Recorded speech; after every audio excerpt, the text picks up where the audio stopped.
Hello， 大家好，我係香港青年動力協會嘅主席何毅監。我哋青動承辦咗環保署綠在區區嘅屋邨計劃，喺我身後邊咧就係興東。咁我哋一齊入嚟睇下 ，Let's go！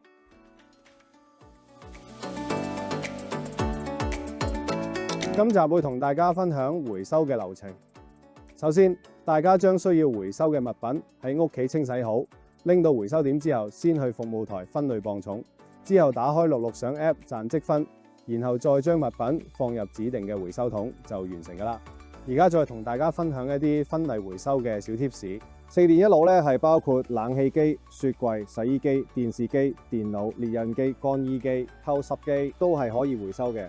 咁大家可以打熱線電話啦，26768888或者 WhatsApp 去608-15096預約政府營辦商免費收集。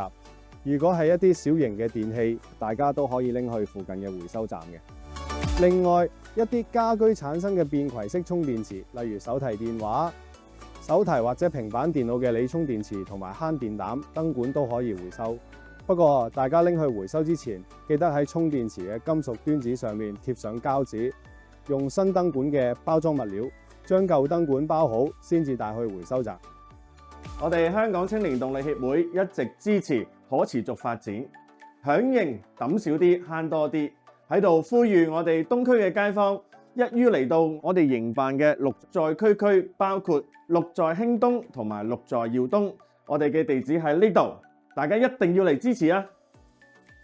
下一集我哋會繼續介紹回收紙張、玻璃同埋塑膠嘅小貼士，千祈唔好錯過啊！